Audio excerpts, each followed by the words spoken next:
사랑합니다. 저는 지난주에 앞선 말씀 가지고 우리는 무지렁이들이다 말씀드렸어요. 무지렁이 같은 우리를 제자로 삼으시고 또 보내셨을 때 우리 홀로 보내지 않으시고 우리 안에 예수님께서 보배로 함께 거하고 계신다 말씀드렸습니다. 우리는 결코 홀로가 아닙니다.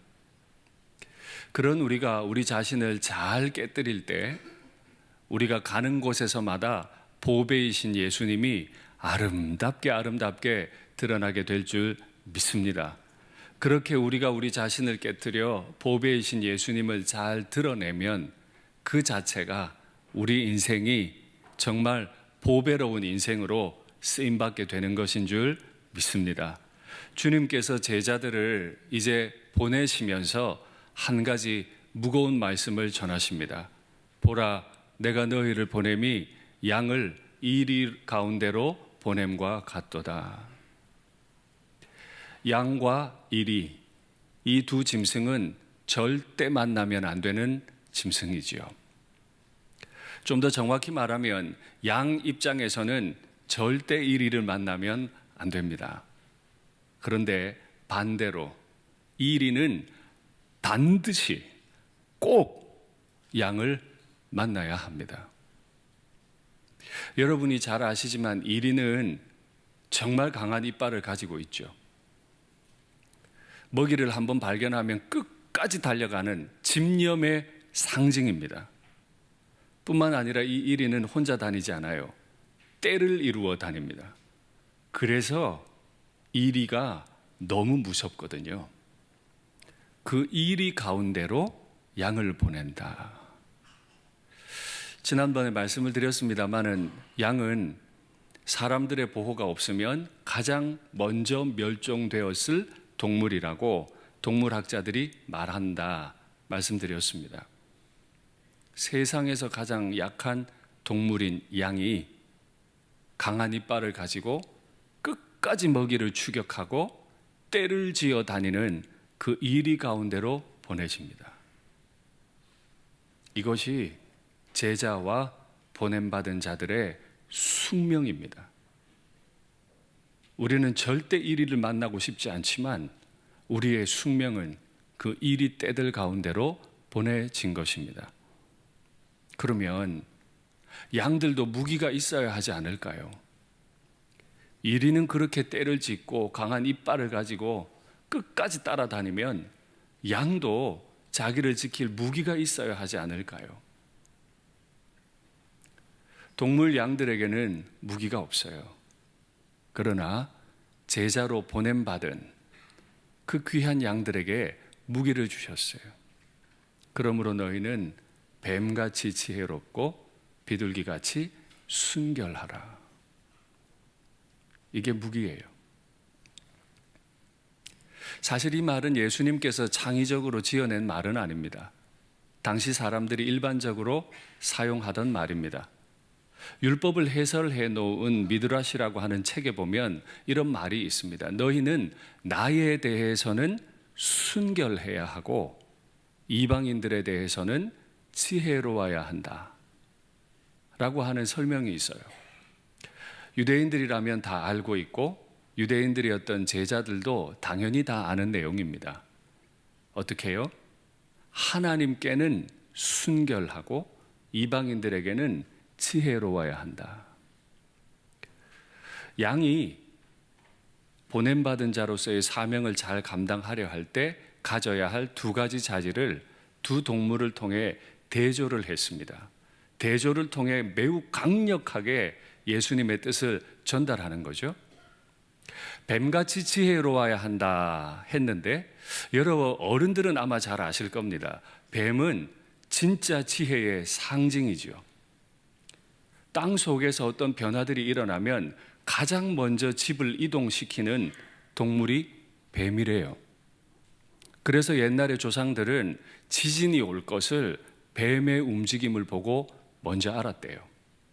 그만큼 뱀은 지혜로운 동물입니다.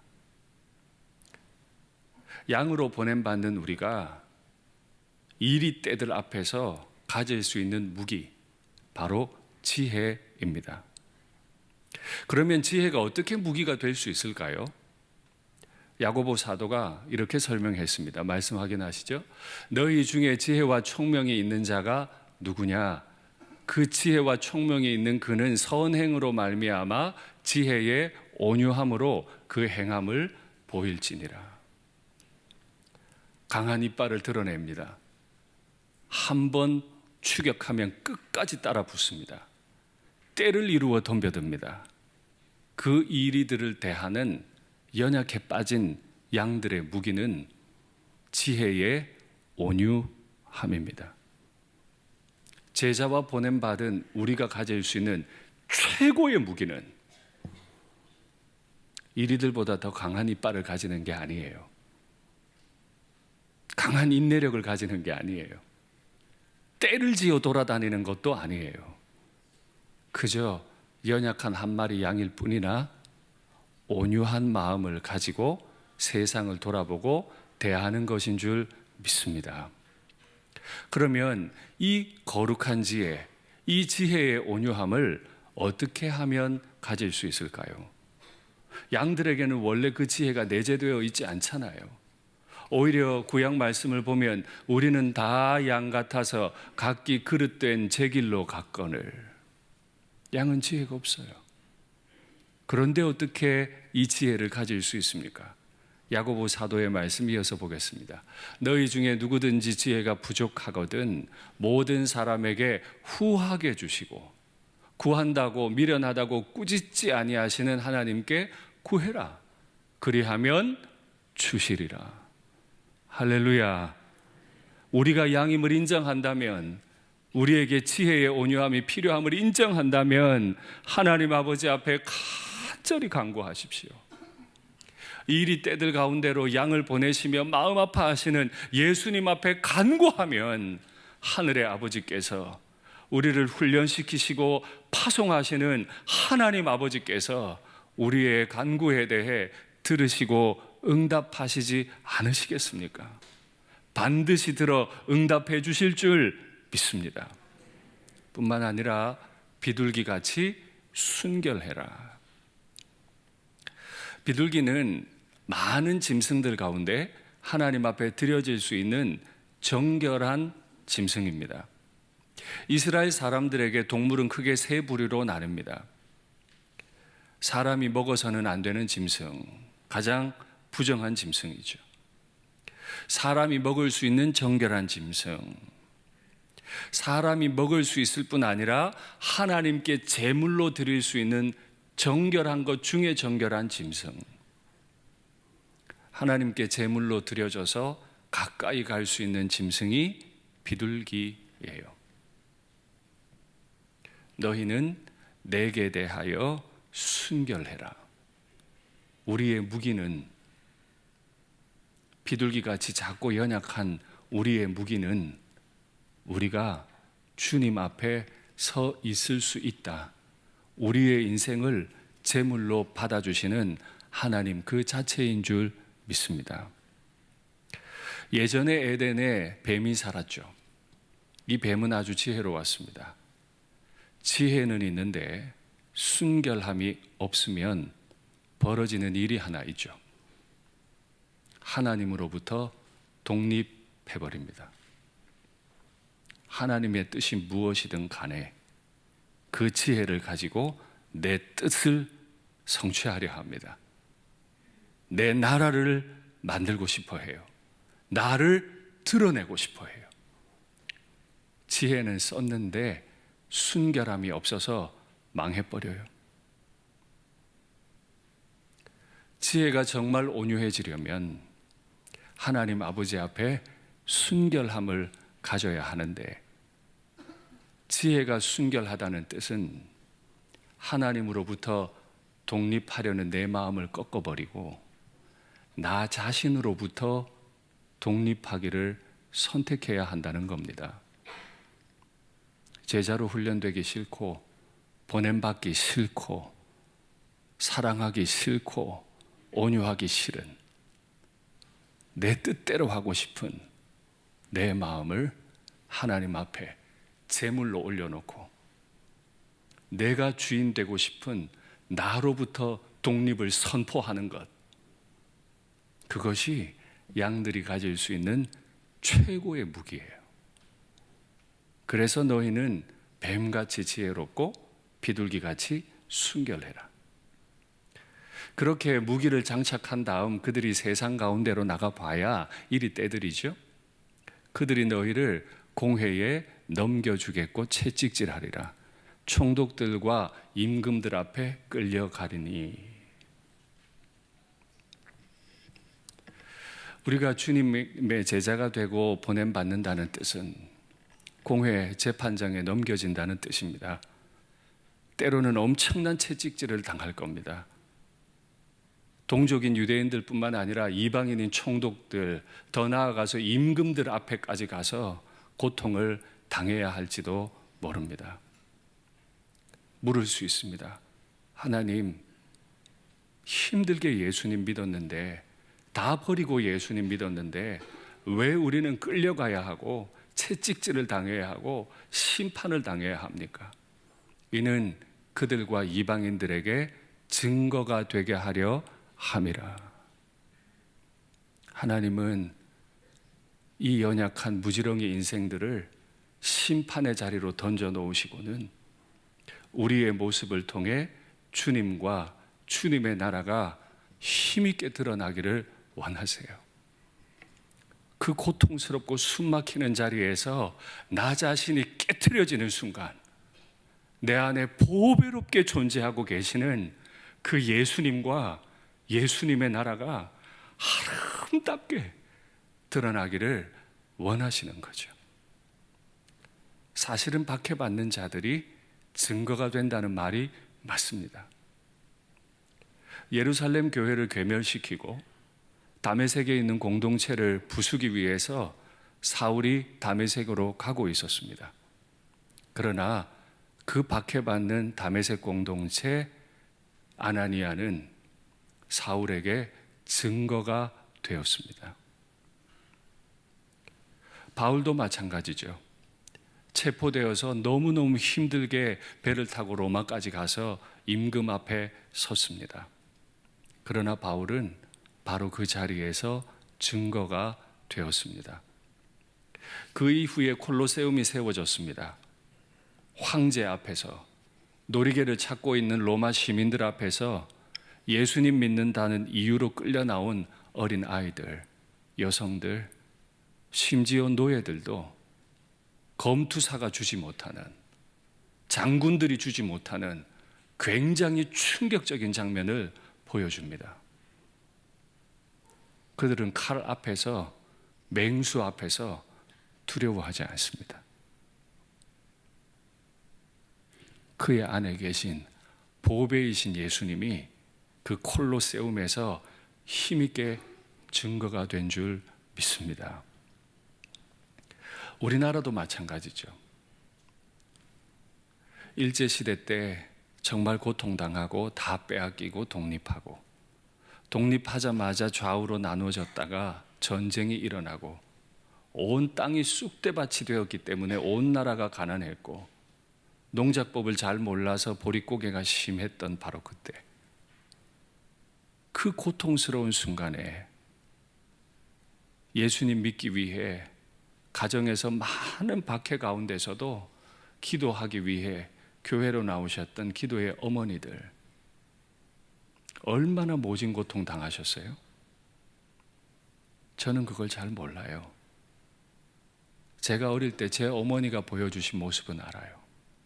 그렇게 가난하고 불도가 깊은 집으로 시집 오셔서 그 모든 걸 전도로 귀결시키기 위해 내가 시댁을 예수 믿는 가정으로 만들어야 되겠다, 그거 하나 위해 모든 걸 포기하셨던 어머니를 저는 보았습니다.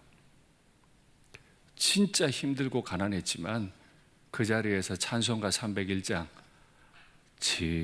지금까지 지내온 것 주의 크신 은혜라, 이 찬송을 부르시면서 그 어려운 때를 견디셨던 어머니를 저는 압니다. 그것이 저에게 지금도 살아있는 증거예요. 내 어머니 안에 계신 그 보배이신 예수님, 그분이 깨트려지는 순간 우리 가정은 하나님의 나라가 되었습니다. 하나님이 우리를 그렇게 쓰시겠대요. 그렇게 증거가 되어야 하는 순간, 내가 너희를 넘겨주는 바로 그때, 너희는 어떻게 또는 무엇을 말하여야 할까 염려하지 말라.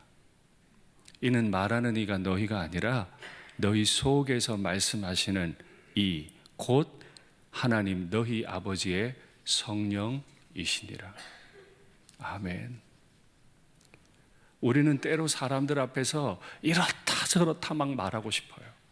내가 뭐라고 막 이야기하면 그 사람들이 내 안에 있는 하나님의 나라를 이해할 수 있을 것 같이 생각해요. 그러나 사실 그게 아니죠. 우리가 말함으로 전해지는 것보다 또 다른 방식. 말하는 이는 너희가 아니라 곧 너희 속에서 말씀하시는 이 표현이 매우 중요합니다. 내가 말 주변이 없어도, 내가 사람들에게 화려하게 말할 능력이 없어도 괜찮아요. 내가 말하는 게 아니거든요. 그 자리에서 말씀하실 분은 따로 계세요. 그분은 내 속에서 말씀하시던 분.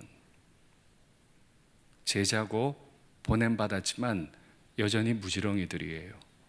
어떻게 행동해야 될지 몰라요. 그런데 내 속에서 끊임없이 내게 말씀하시고 나를 인도해 가시던 그 은혜의 말씀, 성령께서 따로 말씀하실 거래요. 진짜 그럴까요? 예, 진짜 그렇습니다. 이렇게 말씀하셨던 예수님께서 법정에서 그 모습을 그대로 다 보여주십니다. 말씀 확인하시죠. 예수께서 총독 앞에 섰음에 총독이 물어 이르되 네가 유대인의 왕이냐? 예수께서 대답하시되 네 말이 옳다. 딱 한마디 대답하세요. 하시고 대제사장들과 장로들에게 고발을 당하되 변론해야 될 차례가 됐는데 아무 대답도 아니하시는지라. 이에 빌라도가 이르되 그들이 너를 쳐서 얼마나 많은 증언을 하는데 못 듣고 있냐? 빨리 대답해. 하되 한마디도 대답하지 아니하시니 총독이 크게 놀라워 하더라. 아멘. 딱 한마디의 말이, 혹은 그 한마디도 하지 않는 침묵이 총독을 놀랍게 만들어버리는 엄청난 웅변으로 바뀐 줄 믿습니다. 예수님이기 때문이 아니에요. 예수님 안에서 여전히 말씀하고 계시고, 예수님이 한마디만 하셔도, 혹은 예수님이 침묵하셔도 성령께서 총독에게 말하고 계시기 때문에 그 총독은 크게 놀랄 수밖에 없어요. 그게 우리예요. 무지렁이들이고 질그릇이지만 내 속에서 말씀하시는 분을 따라 걸어갈 때 그 박해의 자리에서, 죽음의 자리에서조차, 내가 아무 말 하지 않고 침묵할 때조차도 성령은 그런 나를 붙잡으시고 강력한 도구로 가장 보배롭게 사용하시는 줄 믿습니다. 이게 양들이 가지는 권세예요. 그 권세를 가진 양들이 세상에 들어가면 많은 어려움을 당할 거라고 또 다른 말로 설명하세요. 형제가 형제를, 아비가 자식을 죽는 데 건네줄 것이다. 자식이 부모를 대적해서 죽게 할 것이다. 너희가 내 이름으로 말미암아 모든 사람들에게 미움을 받게 될 것이다. 우리 너무 따뜻하고 우리 너무 고요하게 살고 있지는 않습니까? 우리끼리는 서로 뜨겁게 사랑하고 따뜻해야 합니다.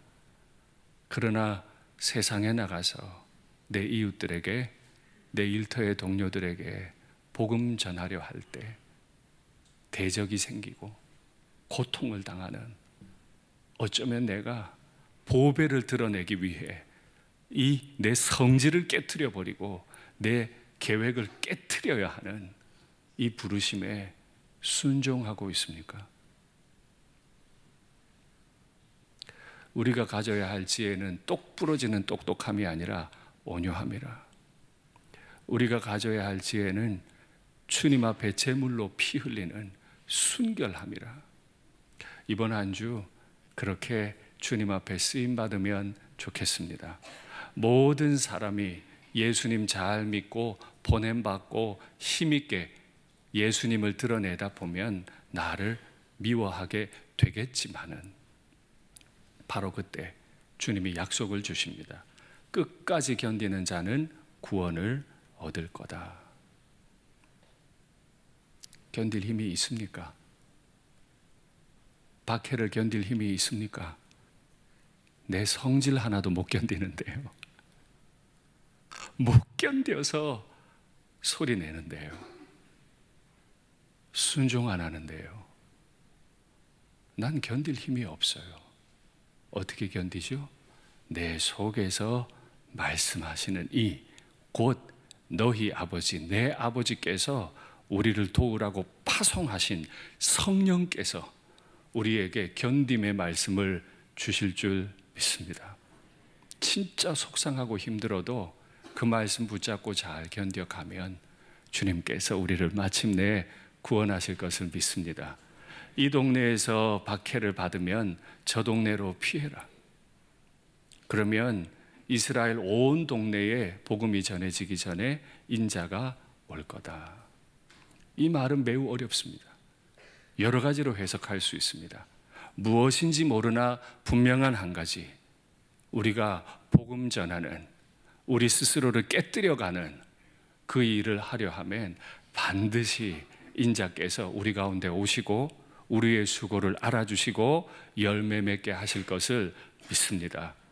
그렇게 살아가다 보면 때로는 예수님을 체포하듯이 우리도 그런 고통을 당할 것입니다마는, 그때 큰 두려움이 생길 것입니다마는 주님은 그런 일이 없을 거라고 거짓하지 않으시고 분명히 말씀하셨어요.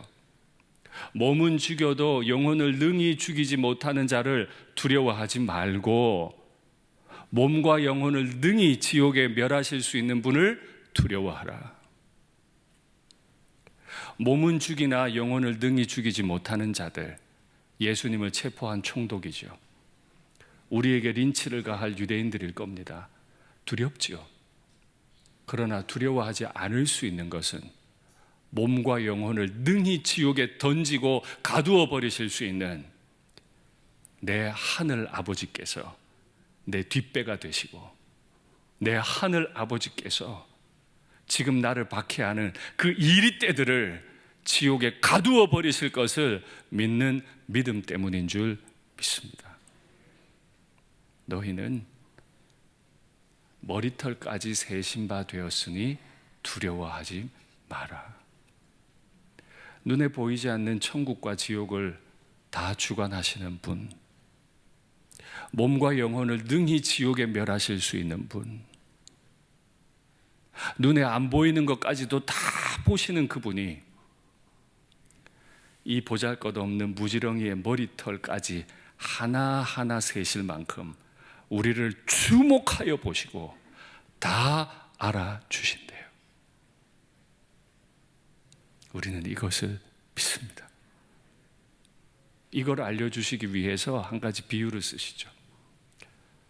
참새 2마리가 한 아사리온에 팔리는 거 아니냐? 진짜 가치 없지? 근데 이 2마리 중에 1마리가 땅에 탁 떨어지는 것도 하늘 아버지가 허락하지 않으시면 떨어질 수 없어. 총독과 임금들이, 유대인들이 너희를 잡아들이려 해도 두려워하지 마. 내 허락 안에 있다. 내가 허락한 걸 다 이루기까지 널 떠나지 않을 거고 네 안에서 내가 끊임없이 말해줄게. 이게 양이 이리떼를 이기는 방법인 줄 믿습니다. 말씀을 맺겠습니다. 우리는 진흙덩어리, 부지런이들일 뿐입니다. 그런 우리가 때로는 끌려갈 겁니다. 때로는 미움받을 겁니다. 그러나 내가 주님 앞에 보낸 자로 쓰임받을 수 있는 법, 내 속에 계시며 끊임없이 말씀해 주시는 그분의 인도를 따를 때 주님은 나를 가장 존귀하고 가장 순결하고 가장 지혜롭게 우리를 사용해 주실 것을 믿습니다. 찬송할까요? 내 평생에 단 한 가지 소원, 주의 아름다우심 보며 사랑 노래하는 것, 나의 왕 되신 주님의 얼굴 구하며 주 사랑 안에 머물러 사랑 노래하. 한 번 더 고백할까요? 나의 평생에 단 한 가지 소원, 주의 아름다우심 보며 사랑 노래하는 것, 나의 왕 되신 주님의 얼굴 구하며 주 사랑 안에 머물러 사랑 노래합니다. 주님 내가 주의 장막을, 주님 내가 주의 장막을 사모합니다. 오직 주의 임재를 갈망합니다. 갈망합니다. 주의 집에서의 하루가 다른 곳에서의 첫날보다 좋습니다. 첫날보다 좋으니 주 사랑 안에 머물며. 한 번 더 고백할까요? 주님 내가 주의 장막을 사모합니다. 주님 내가 주의 장막을 사모합니다. 오직 주의 임재를 갈망합니다. 주의 집에서의 하루가 다른 곳의 첫날보다 좋으니 주 사랑 안에 머물며 사랑 노래합니다. 나의 평생에 단 한 가지 소원, 주의 아름다우심 보며 사랑 노래하는 것, 나의 왕 되신 주님의 얼굴 구하며 주 사랑 안에 머물러 사랑. 한 번만 더 마음 담아 고백할까요? 나의 평생에 단 한 가지 소원, 주의 아름다우심 보며 사랑 노래하는 것, 나의 왕 되신 주님의 얼굴 구하며 주 사랑 안에 머물러 사랑 노래하. 의에 줄이고 목이 마르니 의에 줄이고 목이 마르니 성령의 기름 부으소서. 의에 줄이고 목이 마르니 내 잔을. 한 번 더 마음 담아 고백하겠습니다. 주님 내가 의에 줄이고 목이 마릅니다. 나는 이리 앞으로 가는데 내게 능력이 없습니다. 주님 내 안에 역사하시고 내가 깨어질 테니 주님께서 보배로 드러나 주시옵소서. 의에 줄이고 목이 마르니 그의 줄이고 목이 마르니 내 잔을 채워 주소서. 눈을 감고 잠깐 묵상할까요? 우리 평생의 한 가지 소원이 뭐죠? 마귀가 끊임없이 우리에게 소원들을 막 집어넣어요. 그것도 아주 성경적으로 보이게 우리에게 많은 꿈들을 막 집어넣어요. 하나님의 꿈인 것처럼. 그러나 진짜 그래요? 성경은 우리에게 그런 꿈을 가르치지 않았습니다. 우리가 꿈꾸는 것들의 대부분은 하나님이 그냥 주시는 것들이에요. 내 평생에 단 한 가지 소원, 주의 아름다우심을 보며 내 안에 보배이신 주님을 바라보며 내 속에서 끊임없이 말씀하시는 주의 말씀, 나의 왕 되신 주님, 그 얼굴을 구하고 주 안에 머물러 있는 것. 그래서 내가 주의 장막을 사모합니다. 주의 집에서의 하루가 다른 곳에서의 첫날보다 많습니다. 이 마음 가지고 세상에 나가도 거기는 이리 때들이에요. 의에 줄이고 목이 말라요. 이대로 못 가요. 하늘 아버지께서 성령의 기름을 부으시고 우리의 잔을 채워주실 것을 믿습니다. 이번 한 주도 말씀의 자리에서, 기도의 자리에서 기름으로 채워주시는, 끊임없이 내 속에서 말씀하시는 하나님의 말씀에 귀를 기울이고 우리 자신을 깨트리는 은혜가 있으면 좋겠습니다. 화면에 기도의 제목 받겠습니다. 지혜롭게 세상을 대하고 순결하게 주님을 신뢰하는 가운데 이리를 이기는 양이 되게 하옵소서. 제자와 보내심을 받은 자로서 내 머리털까지 세시는 주님을 만난 간증이 넘치게 하옵소서. 새롭게 시작하는 소그룹, 성장 프로그램, 골방 기도를 통해서 영적 비상을 경험하게 하옵소서. 튀르키예, 시리아, 우크라이나와 북한, 고통의 땅과 고통하는 교우들을 불쌍히 여겨주시옵소서. 주님 간절히 부르고 같이 기도하겠습니다. 주여, 사랑의 하나님 아버지, 나는 그저 양일 뿐이어서 무지렁이일 뿐